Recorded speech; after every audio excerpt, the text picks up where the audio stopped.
Hello everybody and welcome back to my studio. I'm Mozzie and today I am drawing Alice in Wonderland for a new series I'm doing on my channel here.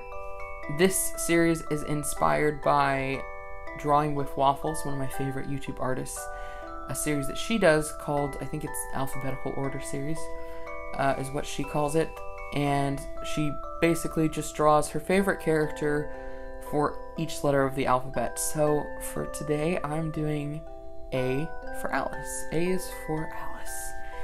And Alice isn't my favorite character per se, but she was like the only character I could think of whose name started with an A, who I actually, liked a decent amount, and I thought she would be the most interesting to draw because I could experiment with a different pose. I'm trying to work on creating more dynamic poses that are more interesting than just kind of standing there stiffly. I tend to make my drawings very stiff, and I think she did end up looking a bit more stiff once I finished the final line art. This is just the second sketch layer. No, the third sketch layer, because I did construction lines as the first sketch layer, then the sketch layer underneath this one, and then this one in purple, and then the final line art. And that process of having multiple sketch layers and then the line art really helped me refine. So you see here I'm doing a lot of erasing and kind of redrawing and sketching, so I get the final more refined shape and I kind of hone it down to what I want before I do my finished cleaned up line art, which really helped me.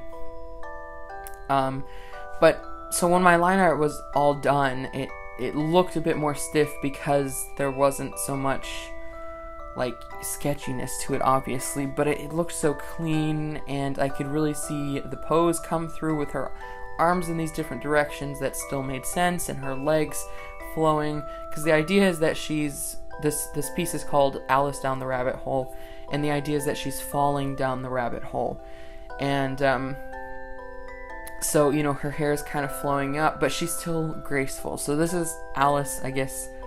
She's a little bit older than the Disney version. So she's this graceful girl who's curious as well. And I just kind of liked the idea of that. So here I am working on the line art. This took me forever, and it was really hard to create smooth lines. I've heard of an extension you can get for Photoshop where it kind of smooths your lines a little bit, not totally perfectly, but a bit, and I might get it, but it is kind of expensive, and the lines ended up being fine, but for some of the lines that were a bit longer strokes, like some of the lines outlining the dress and the apron, that were just kind of these long flowing strokes, you could really see the shakiness in my hand, but it ended up being fine. I don't think there was really much of a problem with it. In fact, I could probably work that into my style if I wanted to. So here I'm just kind of thickening up the lines on the outside and kind of creating some line weight in my line art. And I did that by duplicating the line art and moving it around. I could have done it so much easier, but I basically created another line art layer where the line art was thicker, and then just kind of erased that other thicker line art in areas where I wanted the line art to be thinner, the way I had drawn it, and so it created a little bit of variation in line weight. So I like that technique. I think I could perfect it, but I like it. And then to fill in the colors, I started off with doing just very simple shading to kind of get me going, and I wanted it to remain simple, not this simplistic, not just very simple hard shadows, but I wanted to do a simple soft shaded illustration. That was my intention, but I cannot do simple, and especially in a digital program. Digital art is so forgiving because you can just undo every problem that you do. You can erase things super easily. You can even do non-committal erasing with masks. And like there's so much stuff that you can do to fix your mistakes. Even hours after you've done something, you can look at it and say, I don't really like that color, and then just get a hue saturation adjustment layer and change it. And just like there's so much you can do, and there's nothing, you're not committed to any mistake you ever make in digital art, which is awesome. But that also means that you have so much more opportunity to be a total perfectionist, which I am. So this piece took me for frickin' ever to do, and I really do like the way it turned out. I think it is really nice. But it took me a long time, and I wanted to do simple shading, but I can't do simple shading. Can't do anything simple. So yeah, here, this part in her apron, it took me forever to do that. The shading there on her bosom. It took me forever to do that because I couldn't figure out how to like make her boobs look not huge and not wonky and not weird and whatever. But it turned out fine. And her face gave me a lot of grief because the way that I shaded her, it kind of made her look old, like she had all these wrinkles, and it was weird. And I fixed it eventually, but it was weird. So I didn't obviously ended up doing soft shading. I just did very blended, kind of painterly blended shading with the mixer brush. And I love the way it turned out, but I think next time I want to try for simpler shading because this just took me such a long time. And I don't know, it just took a really long time. But it did turn out nice. There were elements of this piece that just they were so annoying to deal with. It was so annoying to deal with the hair. It was so annoying to deal with the face. There were so many problems I ran into. And the hand, not this hand, the other one, gave me so much grief. This rose is, by the way, my favorite part of the illustration, and it probably took the least amount of time. It's like everything I did was right, I guess, the first try, and it was great. But okay, so there I am fixing the face. That took me forever.